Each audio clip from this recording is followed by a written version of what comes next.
آج کے اس نئے اور گہرے تفصیلی جائزے میں خوش آمدید۔ آج ہم جس تحریر اور موضوع کی تہوں میں اترنے والے ہیں نا، وہ محض کچھ پرانے اور تاریخی اوراق پر مشتمل نہیں ہے۔ جی بالکل، یہ ایک ایسا زندہ اور متحرک بیانیہ ہے جو ہماری نفسیات اور روزمرہ کے فیصلوں کو براہ راست چیلنج کرتا ہے۔ بالکل، اور ہم جن اوراق کا آج جائزہ لے رہے ہیں ان کا تعلق ایک مخصوص قرآنی پارے سے ہے۔ مطلب اس میں سورۃ المائدہ کا آخری حصہ اور سورۃ الانعام کا بالکل ابتدائی حصہ شامل ہے۔ اور ہمارا مقصد آج صرف ان الفاظ کا ترجمہ کرنا یعنی کچھ احکامات کی فہرست گنوانا نہیں ہے۔ ایسا ہی ہے، ہمارا مشن یہ ہے کہ ہم ان تاریخی واقعات، حلال و حرام کے سخت نظر آنے والے اصولوں اور بنیادی عقائد کے پیچھے چھپی اس زبردست حکمت کو ڈی کوڈ کریں، کیونکہ اسے سمجھے بغیر ہم شاید زندگی بس ایک روبوٹ کی طرح ہی گزار دیتے ہیں۔ یہ مقصد آج کے دور میں واقعی بہت اہم ہے۔ ہم ایک ایسے عہد میں سانس لے رہے ہیں جسے انفارمیشن ایج یا معلومات کا دور کہا جاتا ہے۔ ہاں، معلومات تو بہت ہے ہمارے پاس، تو ہم میں گہری سمجھ، شعور اور فہم کی شدید کمی ہوتی جا رہی ہے۔ ہم چیزوں کو بس سرسری طور پر سکرول کرتے ہیں، پڑھتے ہیں اور بس آگے بڑھ جاتے ہیں۔ جی، ان کے پیچھے چھپی حکمت پر ٹھہر کر غور کرنے کا رواج ختم ہوتا جا رہا ہے۔ آج کی یہ نشات ان تمام سننے والوں کے لیے ایک بہترین موقع ہے جو اپنی زندگی، عقائد اور معاشرے کو ایک گہری نظر سے دیکھنا چاہتے ہیں۔ آج ہم جن اصولوں پر بات کریں گے وہ بظاہر 1400 سال پرانے ہیں، لیکن وہ انسانی نفسیات کا کتنا جدید خاکہ پیش کرتے ہیں یہ ہم آج دیکھیں گے۔ بالکل، تو چلیں اس میں غوطہ لگاتے ہیں۔ آج کی تحریر کا آغاز ایک بہت ہی طاقتور اور جذباتی منظر کشی سے ہوتا ہے۔ اس میں سورۃ المائدہ کے اس حصے کا ذکر ہے جہاں حبشہ کے نصارہ یعنی عیسائیوں اور ان کے بادشاہ نجاشی کا ایک واقعہ بیان کیا گیا ہے۔ بہت مشہور واقعہ ہے۔ جی، اس دستاویز میں بڑی صراحت سے بتایا گیا ہے کہ جب حق کی بات ان کے سامنے پیش کی گئی تو ان کے دل نرم پڑ گئے اور یہ لوگ ایمان والوں کے ساتھ شدید محبت کا اظہار کرنے لگے۔ اس کی ایک خاص وجہ بھی وہاں بیان کی گئی ہے۔ یہاں جو بات سب سے زیادہ حیران کن ہے وہ یہ ہے کہ اس محبت اور حق کو کھلے دل سے قبول کرنے کی اصل بنیاد ان کی عاجزی تھی۔ عاجزی؟ جی، یعنی وہ علم کے باوجود؟ جی، اس واقعے میں خاص طور پر اس بات کی نشاندہی کی گئی ہے کہ ان کے درمیان بڑے بڑے علماء، پادری اور راہب موجود تھے۔ اب آپ ذرا اس کی نفسیات پر غور کریں۔ صحیح۔ تاریخ گواہ ہے اور آج کے دور میں بھی ہم دیکھتے ہیں کہ جب انسان کے پاس علم، منصب یا مذہبی اختیار آ جاتا ہے تو وہ اکثر خطرناک قسم کے یعنی علمی تکبر کا شکار ہو جاتا ہے۔ اسے لگتا ہے کہ اس کے پاس ہر سوال کا جواب ہے۔ بالکل، اور وہ کسی دوسرے کی بات سننے کو تیار ہی نہیں ہوتا۔ لیکن نجاشی کے دربار میں موجود ان علماء کا معاملہ بالکل برعکس تھا۔ یعنی وہ علم کے نشے میں اندھے نہیں ہوئے تھے۔ جب انہوں نے حق بات یعنی قرآن کی تلاوت سنی تو وہ یہ نہیں سوچنے لگے کہ ہمارا رتبہ کم ہو جائے گا یا ہماری چودراہٹ خطرے میں پڑ جائے گی۔ بالکل درست، ان کے اندر تکبر کا نام و نشان نہیں تھا۔ جب ان کے سامنے آیات پڑھی گئیں تو ان کے دلوں کی سختی پگھل گئی اور ان کی آنکھیں آنسوؤں سے چھلک پڑیں۔ کیا بات ہے! یہ آنسو دراصل اس بات کا ثبوت تھے کہ ان کا علم ان کے لیے پردہ نہیں بنا، بلکہ اس نے انہیں حق کو پہچاننے اور اس کے سامنے سرنڈر کرنے کی صلاحیت دی تھی۔ اور آج کے دور میں جہاں ہر شخص سوشل میڈیا پر اپنی دانشوری ثابت کرنے میں لگا ہوا ہے، یہ بہت بڑی بات ہے۔ ایسا ہی ہے۔ حبشہ کے ان علماء کا یہ واقعہ ہمیں سکھاتا ہے کہ علم کا اصل کمال یہ نہیں کہ آپ کتنے اچھے دلائل دے سکتے ہیں، بلکہ یہ ہے کہ آپ کے اندر حق بات کو سن کر اپنی انا کو ایک طرف رکھ دینے کی کتنی ہمت ہے۔ سچا علم انسان کو متکبر نہیں بناتا، اسے زمین سے جوڑتا ہے۔ جی، اسے عاجز بناتا ہے۔ چلیں اس بات کے مختلف پہلوؤں کو سمجھتے ہیں، کیونکہ تحریر اچانک اس واقعے کے بعد ایک نیا رخ لیتی ہے۔ بات انسانی رویوں سے نکل کر ایک منظم معاشرے کو چلانے کے لیے حلال و حرام کے انتہائی واضح اصولوں کی طرف آ جاتی ہے۔ یہاں بظاہر 6 اہم ہدایات دی گئی ہیں، لیکن ان میں جو پہلا اصول ہے وہ مجھے سب سے زیادہ بنیادی لگا۔ وہ یہ ہے کہ کسی بھی انسان کو یہ اختیار نہیں دیا گیا کہ وہ اپنی مرضی سے کسی چیز کو حلال یا حرام قرار دے۔ جی، یعنی قانون سازی کا یہ حتمی اختیار صرف خدا کے پاس ہے۔ انسان کو یہ پاور کیوں نہیں دی گئی؟ دیکھیں، اس کی ایک بہت بڑی نفسیاتی اور سماجی وجہ ہے۔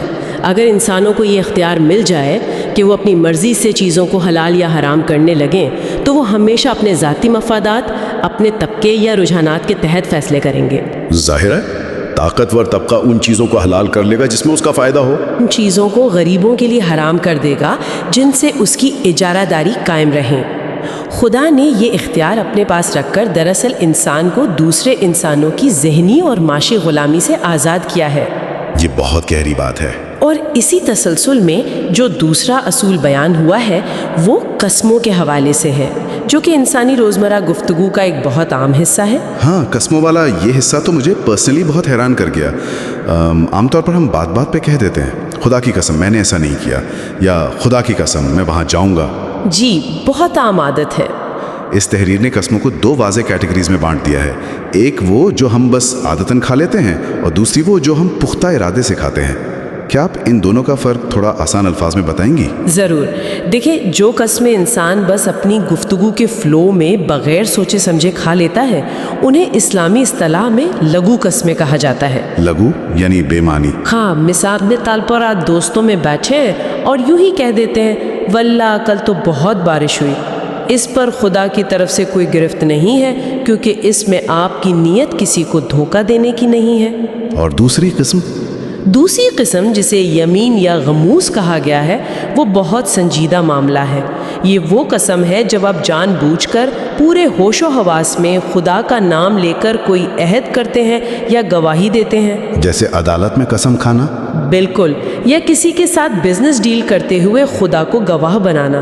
اگر آپ ایسی پختہ قسم کو توڑتے ہیں تو اس پر محض زبانی توبہ کافی نہیں بلکہ اس کا ایک باقاعدہ عملی کفارہ لازم ہے۔ اور میں نے اس کفارے کی جو تفصیل پڑھی ہے وہ کسی بھی طرح سے صرف ایک مذہبی سزا محسوس نہیں ہوتی۔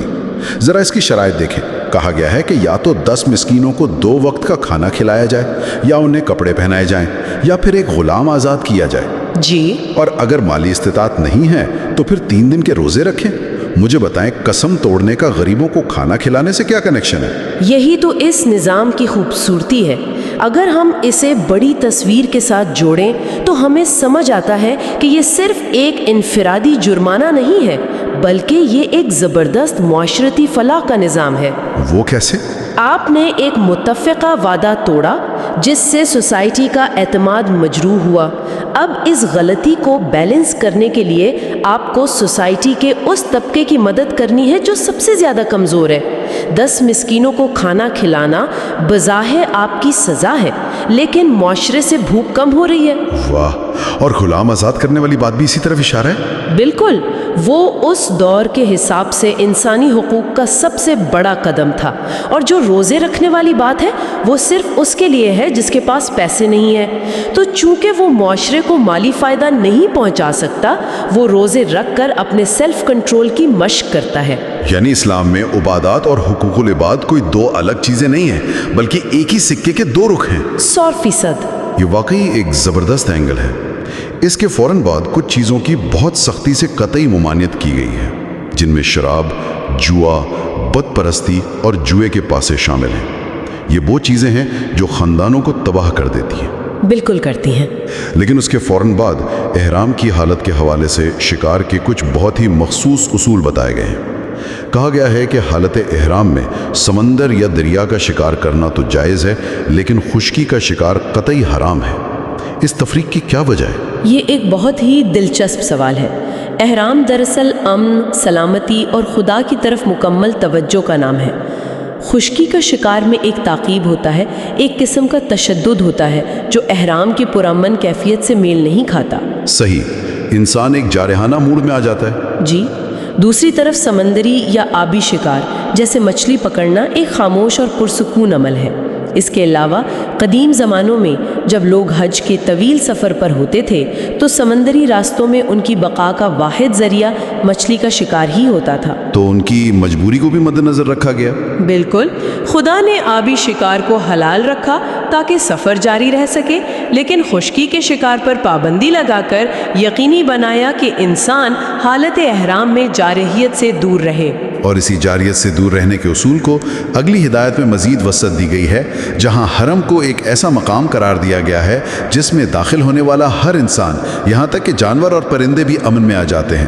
جی، یہ 5واں اصول تھا۔ اور چھٹی ہدایت جو ہے وہ مشرکین کی ان عجیب و غریب رسومات کے بارے میں ہے جو اس معاشرے میں رائج تھیں۔ تحریر میں 4 قسم کے جانوروں کا نام لیا گیا ہے: بحیرہ، سائبہ، وسیلہ اور حام، اور بتایا گیا ہے کہ مشرکین نے ان جانوروں کو حرام کر رکھا تھا۔ خود ساختہ شریعت بنا لی تھی۔ ہاں، تو کیا آپ ذرا آسان الفاظ میں بتائیں گی کہ یہ جانور کیا تھے؟ ضرور، یہ دراصل اس دور کی شدید توہم پرستی کی ایک مثال تھی۔ مشرکین مکہ نے اپنے بتوں کے نام پر جانوروں کی مختلف کیٹیگریز بنا رکھی تھیں۔ مثال کے طور پر بحیرہ اس اونچنی کو کہتے تھے جس کا کان چیر کر اسے کسی بت کے نام پر چھوڑ دیا جاتا تھا، اور پھر کوئی اس کا دودھ نہیں پی سکتا تھا۔ بالکل۔ صاحبہ وہ جانور تھا جسے کسی منت کے پوری ہونے پر بتوں کے نام پر آزاد چھوڑ دیا جاتا تھا اور اس پر سواری کرنا حرام سمجھا جاتا تھا۔ اسی طرح وسیلہ اور حام بھی ایسے ہی جانور تھے جن کا استعمال بند کر دیا جاتا تھا۔ تو ایک طرح سے وہ اپنے ہی معاشی وسائل کو اپنے اوپر حرام کر رہے تھے۔ بالکل۔ آپ ذرا تصور کریں ایک ایسا معاشرہ جس کی پوری معیشت کا دار و مدار جانوروں پر ہو، اور وہ توہم پرستی میں آ کر اپنے بہترین جانوروں کو معیشت کے سرکل سے ہی باہر نکال دیں۔ یہ تو اپنے پاؤں پر کلہاڑی مارنے والی بات تھی۔ جی، قرآنی احکامات نے آ کر اس اندھی عقیدت اور فرسودہ رسم و رواج پر ضرب لگائی۔ یہ اعلان کیا گیا کہ یہ جانور خدا نے تمہارے فائدے کے لیے پیدا کیے ہیں، انہیں حرام قرار دینا خدا پر جھوٹ باندھنا ہے۔ زبردست۔ یہاں بات واقعی بہت دلچسپ ہو جاتی ہے، کیونکہ اس سب کے بعد یہ تحریر اچانک زمین کے ان سماجی قوانین سے نکل کر ہمیں سیدھا قیامت کے دن کے ایک انتہائی ہیبت ناک منظر کے سامنے لا کھڑا کرتی ہے۔ یہ حصہ بہت روح پرور ہے۔ جی، تحریر میں وہ لمحہ بیان ہوا ہے جب اللہ تعالیٰ دنیا کے تمام انبیاء کرام کو ایک جگہ جمع کریں گے اور ان سے ایک چونکا دینے والا سوال پوچھیں گے کہ جب تم نے دنیا میں جا کر لوگوں کو پیغام دیا تو انہوں نے کیا جواب دیا۔ یہ منظر اپنے اندر ایک زبردست نفسیاتی ہیبت رکھتا ہے۔ آپ چشم تصور سے دیکھیں، وہ ہستیاں جو انسانیت کی رہنمائی کے لیے چنی گئیں آج کٹگرے میں کھڑی ہیں اور ان سے بھی حساب لیا جا رہا ہے۔ اگر انبیاء سے سوال ہو سکتا ہے تو عام انسان کی کیا حیثیت ہے؟ بالکل، اور اس منظر میں حضرت عیسیٰ علیہ السلام کا جو تذکرہ ہے وہ سب سے زیادہ نمایاں ہے۔ ہاں، اور اس گفتگو کا آغاز اللہ تعالیٰ کی طرف سے حضرت عیسیٰ پر کیے گئے انعامات کے ذکر سے ہوتا ہے، خاص طور پر اس واقعے کا ذکر جسے مائدہ کہا گیا ہے، وہ آسمانی دسترخوان جس کی فرمائش حواریوں نے کی تھی۔ میں ہمیشہ سوچتا ہوں کہ انہیں اس کی کیا ضرورت پیش آ گئی تھی۔ یہ انسان کی اس کمزوری کی طرف اشارہ ہے جہاں اسے ایمان لانے کے لیے کسی ٹھوس مادی معجزے کی ضرورت محسوس ہوتی ہے۔ یعنی کچھ فزیکل دیکھنا چاہتے تھے۔ جی، حواریوں نے کہا تھا کہ آسمان سے ایک دسترخوان اترے تاکہ ہمارے دلوں کو اطمینان ہو جائے، حالانکہ وہ دیگر موضوعات دیکھ چکے تھے، لیکن انسانی ذہن کسی ایسی چیز کو چھونا اور چکھنا چاہتا ہے۔ تو خدا نے خواہش پوری کر دی؟ پوری کی، لیکن ساتھ ہی تنبیہ بھی کر دی کہ اگر اس اتنے بڑے مادی معجزے کو دیکھنے کے بعد بھی تم نے کفر کیا تو پھر ایسا عذاب دوں گا جو دنیا میں کسی کو نہ دیا ہوگا، کیونکہ جب حق بالکل ننگا ہو کر سامنے آ جائے تو انکار کی گنجائش نہیں بچتی۔ اور اسی کے بعد وہ تاریخی مکالمہ ہوتا ہے جو میرے خیال میں توحید کا سب سے بڑا اعلان ہے۔ اللہ تعالیٰ حضرت عیسیٰ سے سوال کریں گے کہ کیا تم نے لوگوں سے کہا تھا کہ تم مجھے اور میری والدہ کو خدا کے علاوہ معبود بنا لو؟ اگر ہم اسے بڑی تصویر کے ساتھ جوڑیں تو حضرت عیسیٰ کا وہ جواب دراصل پوری انسانی تاریخ کی ایک بہت بڑی نفسیاتی غلطی کی تصحیح ہے۔ وہ جواب واقعی رونگٹے کھڑے کر دیتا ہے۔ حضرت عیسیٰ عرض کریں گے، اے اللہ تو پاک ہے، مجھے یہ حق ہی نہیں پہنچتا کہ میں وہ بات کہوں جس کا مجھے اختیار نہیں۔ اگر میں نے ایسا کہا ہوتا تو تجھے ضرور معلوم ہوتا۔ میں نے تو انہیں صرف تیری عبادت کا حکم دیا تھا۔ جی، یہ جواب انسانیت کی اس کمزوری کو عیاں کرتا ہے جہاں ہم عقیدت میں حد سے گزر کر اپنے رہنماؤں کو خدا کے درجے پر بٹھا دیتے ہیں۔ یہ ثابت کرتا ہے کہ ہر نبی کا پیغام صرف خالص توحید تھا۔ تو اس سب کا اصل مطلب کیا ہے؟ یہ ہمیں کہاں لے کر جاتا ہے؟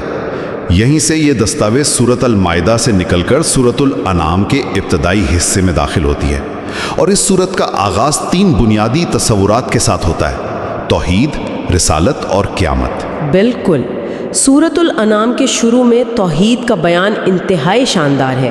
وہاں آسمانوں، زمین، روشنی اور تاریکی کی تخلیق کا حوالہ دیا گیا ہے کہ جب سارا نظام ایک ہی ذات چلا رہی ہے تو عبادت کسی اور کی کیوں؟ یہ کے لیے اللہ تعالیٰ نے اس حصے میں یکے بعد دیگرے 18 انبیاء کرام کا نام لیا ہے۔ جی، میں بھی یہی سوچ رہا تھا کہ ایک دم سے اتنے سارے انبیاء کا نام کیوں لیا گیا؟ حضرت ابراہیم، اسحاق، یعقوب، نوح، داؤد، سلیمان، ایوب، یوسف، موسیٰ، ہارون، زکریا، یحییٰ، عیسیٰ، الیاس، اسماعیل، السا، یونس اور لوط، ایک کے بعد ایک نام۔ اس کی کیا خاص وجہ ہو سکتی ہے؟ یہ دراصل نفسیاتی ڈھارس پیدا کرنے کا ایک کمال طریقہ ہے۔ ذرا تصور کریں، ایک نبی جو تنہا کھڑا حق کی بات کر رہا ہے اور چاروں طرف سے مخالفت ہے۔ ایسے میں اللہ اسے تاریخ کے 18 عظیم انسانوں کی فہرست یاد دلاتا ہے کہ تم اکیلے نہیں ہو۔ بالکل، یہ حق کا ایک طویل قافلہ ہے، ایک ریلے ریس ہے جو صدیوں سے چلتی آ رہی ہے۔ ان سب پر بھی ظلم ہوا لیکن وہ ڈٹے رہے۔ جب آپ کو پتہ چلتا ہے کہ آپ تاریخ کی سب سے عظیم صف کا حصہ ہیں تو آپ کا حوصلہ بڑھ جاتا ہے۔ اور پھر ان دونوں تصورات کے بعد جو تیسری بات ابھرتی ہے وہ قیامت کا دن ہے، جب سب کو اپنے اعمال کا حساب دینا ہوگا۔ یہاں ایک اہم سوال پیدا ہوتا ہے جو اس پوری گفتگو کو ایک نقطے پر لا کر کھڑا کر دیتا ہے۔ وہ یہ کہ ہم نے شروع میں جن حلال اور حرام کے اصولوں کی بات کی، قسموں کے کفارے پر بحث کی، ان سب پر عمل کرنے کی اصل ڈرائیونگ فورس کیا ہے؟ آخرت کا تصور؟ جی، وہی فورس ہے۔ اگر انسان کے ذہن میں یہ خوف اور امید نہ ہو کہ اسے ایک دن حساب دینا ہے تو وہ کبھی غریب کو کھانا نہیں کھلائے گا، کبھی توہم پرستی نہیں چھوڑے گا۔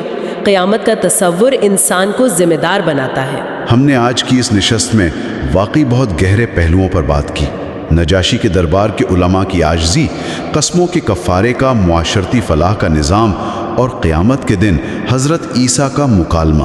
اور اگر ہم اس پوری گفتگو کا خلاصہ کریں تو یہ الہامی دستاویز ہمیں پکار کر کہتی ہے کہ اندھی عقیدت اور فرسودہ رسومات کے خول سے باہر نکلو۔ بالکل، اور کائنات کے مالک کو پہچانو۔ آج کی اس تحریر کے آخر میں ایک بہت خوبصورت بات لکھی گئی ہے، ایک شعر کی صورت میں: نہ صرف کرنا تلاوت روز و شب، ترجمہ تفسیر بھی پڑھنا ہے اب۔ یہ ایک لائن ہمارے آج کے اس پورے جائزے کا نچوڑ ہے۔ جی، اس کا مطلب یہ ہے کہ ان کتابوں کو محض ثواب کے لیے طوطے کی طرح پڑھ لینا کافی نہیں ہے۔ اصل مقصد ان الفاظ کی روح تک پہنچنا اور انہیں پریکٹیکل لائف میں نافذ کرنا ہے۔ بالکل، اور یہ بات ہمیں ایک گہری خود احتسابی کی طرف لے جاتی ہے۔ جب یہ تحریر مفہوم سمجھنے پر اتنا زور دیتی ہے تو ہمیں اپنے گریبان میں جھانکنا چاہیے۔ اسی بات سے میرے ذہن میں ایک خیال آ رہا ہے اور میں چاہوں گا کہ سننے والے بھی اس پر غور کریں۔ یہ تحریر ہم سے مطالبہ کر رہی ہے کہ ہم جو کچھ مانتے ہیں اس کی گہرائی کو سمجھیں۔ صحیح۔ اس سے یہ سوال پیدا ہوتا ہے کہ ہماری روزمرہ کی زندگی کے کتنے ہی ایسے عقائد یا اصول ہیں جنہیں ہم محض عادتاً دہرا رہے ہیں۔ ہم روز رسم و رواج نبھاتے ہیں بغیر سمجھے کہ ان کی بنیاد کیا ہے۔ ذرا تصور کریں، اگر انسان اپنے ہر عمل اور ہر اصول کو اسی گہری سمجھ کے ساتھ جانچنے لگ جائے جس کا تقاضا اس تحریر میں کیا گیا ہے، تو ہماری یہ دنیا کس قدر بامقصد اور مختلف ہو سکتی ہے۔ بہت ہی زبردست اور فکر انگیز سوال ہے۔ کیا ہم واقعی زندگی کو سمجھ کر جی رہے ہیں یا بس ایک میکینکی انداز میں گزار رہے ہیں؟ یہ وہ سوال ہے جو ہم سب کو اپنے آپ سے پوچھنا چاہیے۔ اور اسی خیال کے ساتھ ہم آج کے اس جازے کو یہی مکمل کرتے ہیں۔ اپنا بہت خیال رکھیے گا۔ سننے والوں کا بے حد شکریہ۔